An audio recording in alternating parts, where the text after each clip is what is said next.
O eto mga kadonatics, habang busy yung mga oposisyon, yung mga kumag na nabatikusin at pamamulitika kay Inday Sara Duterte mga kadonatics, and as much as possible, gusto nilang ma-impeach. Bakit? Ayaw nilang makalaban si Inday Sara Duterte for presidential election mga kadonatics come 2028. Eto naman yung ginagawa niya mga kadonatics behind the scene. Hindi ito nire-report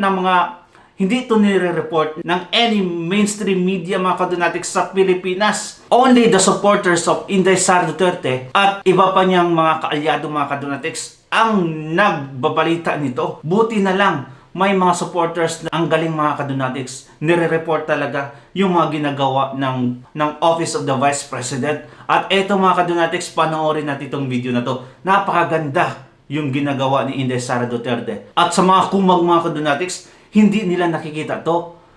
Yung mga negatibo lang patungkol kay Inday Sara yung nakikita nila mga kadonatics na sila din mismo ang gumawa. Eto mga kadonatics, let's jump into the video. Alam niyo ba na may gantong programa po si VP Sara Duterte?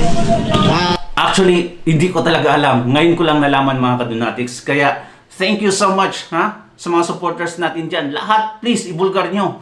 Kasi yung binubulgar ng mga oposisyon, yung mga negatibo daw kuno ng Vice Presidente. Which of course mga kadonatics, alam naman natin na matinong-matino itong mga Duterte.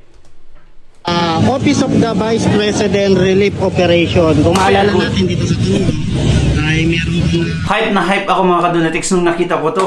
Kasi look at that.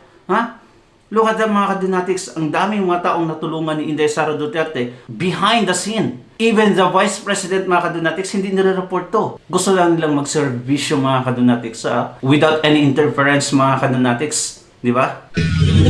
Sunog, no? Pero ngayon po ay namamahagi sila ng relief box. Yan. So dito kung di ako nagkakamali, 800 na pamilya. Pero, ayan. Sila yung mga naapektuhan. Makita ko lang yung pila. Bago yung ang haba. Siguro mga pumila dito mga kadonatics, yung iba dyan I'm not sure. Baka galit na galit sa Vice President. Pero of course, nakapila. Hindi naman natin sure mga kadonatics na lahat yan nakasuporta kay Inday Sara Duterte. But of course, andyan nakapila. Si VP Sara Duterte, bakit hindi ito naman? Walang pila. Then, ipakita ko naman po yung box na binibigay po nila. Actually, isang truck. Ayan, no? Ni VP Sara Duterte. Ipakita ko lang saglit sa inyo. Habang binapatikos nila si Inday Sara Duterte mga kadonatics, grabe. Pero yung office niya is working in silence. Hindi mo to maririnig kay Inday Sara Duterte na ganito yung mga ginagawa nila. Only the supporters mga kadonatics ang nag-post at nalaman natin. Kasi without this post mga kadonatics, I would not know. Di ba? Aminin nyo. Ikaw din. Comment down below kung alam nyo tong project na to. Di ba? Yan. And the fact, kinaltasan pa yung budget niya. Gusto pa ngang i-zero budget mga kadonatics. And the Vice President even thinking mga kadonatics na hindi siya mabibigyan ng budget for 2026. Can you imagine? Tanggalan ka ng budget mga kadonatics. Actually, ang maganda dito, wala pong inaano na VP Sara Duterte, pero ang dito, Office of the Vice President. So maganda, wala pong VP Duterte dito na nakasulat. So para sa taong bayan dahil pinabalik lang nila yung tulong. So para updated po kayo dito, pa-like, pa-share po, subscribe na rin sa ating channel. Naalala nyo yung flood mga kadonatics? Last 2 weeks ago ata or 3 weeks, grabe yung flood sa Pilipinas at namigay ng tulong si Lisa Nas. Natatandaan yung mga kadonatics, nag-viral yung video niya na sinabi niya, pagkain, galing sa asawa ko yan. Galing sa asawa ko yan. Pangalawang beses pa talaga mga kadonatics sinabi niya yun. Like, how Ay nako, kakaiba talaga mga kadonatics, di ba? Napaka-entitled talaga mga kadonatics. Gustong malaman na tumutulong talaga sila. While this, mag-isip na kayo mga loyalist kung sino talaga yung sinusuportaan nyo. Kung nasa tama ba talaga kayo. Kasi sa lahat ng cases mga kadonatics, for me, you are in the wrong place. Mga kadonatics, ang labanan ngayon, alam nyo ba? Between good and evil. Bakit? We believe mga kadonatics, we are in the right place. And of course, kung right ka, we're not talking about the right and left mga kadonatics. And the other side is what? The opposite. Kaya sa mga loyalists dyan, mag-isip na kayo kung nasa tama ba talaga yung sinusuportaan nyo or nasa tamang pesto kayo. Kasi I cannot see mga kadonatics that you are in the right place. Sorry to tell you that, but that's the reality.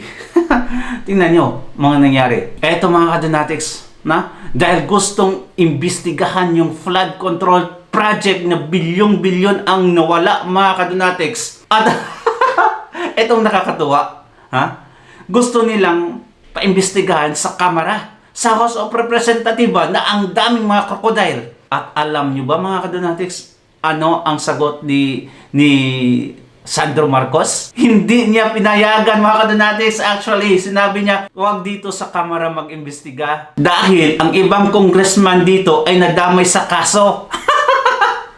Ayaw imbestigahan yung sarili mga kadonatics. Of course, sino ba namang gusto mga kadonatics na imbestigahan yung house mo? The House of Crocs mga kadonatics, mag-iimbestiga sa kanilang sarili?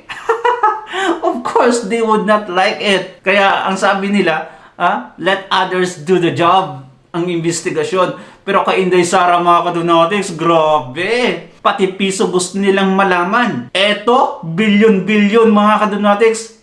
Pero ayaw imbestigahan ng Kamara? Anong meron? Kaya sinasabi ko na sa inyo mga loyalists kayo, think twice na before it's too late kung sino talaga ang nasa tama. Eto mga kadonatics, panoorin natin ito. GMA mismo mga kadonatics ang nagbalita nito. Tawang-tawa yung dalawa. Anong tinawanan nila mga kadonatics? Basahin natin. Hindi pabor si Presidential Son at House Majority Leader Sandro Marcos na ang Kamara ang mag-imbestiga sa maanumalya o manong flood control projects. Lalo't kabilang daw sa mga pinagdududahan ay ang mga mambabatas. Mungkahi ng isang kongresista magkaroon ng independent body sa investigasyon. Look at that mga kadonatics, di ba? Di ba? Pero yung kay Inday Sara Duterte mga kadonatics, grabe, halos araw-araw nilang inimbestigahan. Ganon ka mga kumag, ganon ka mga salot itong mga taong itong nasa Kamara mga kadonatics. Ayaw imbestigahan yung bilyong-bilyong nawala sa flood control. Pero yung kay Inday Sara Duterte na confidential fund, it means mga kadonatics, hindi pwedeng isop publiko ang fund na yan kung saan napunta.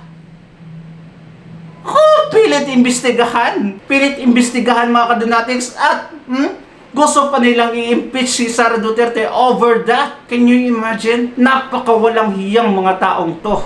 Ay nako, nakakainis. Thank you so much mga kadonatics. Comment down below on your opinion about this because I am so frustrated and pissed off. Ay nako. Thank you so much and God bless you mga kadonatics. Ingat palagi. Oops, don't forget to subscribe to our channel. Bye-bye.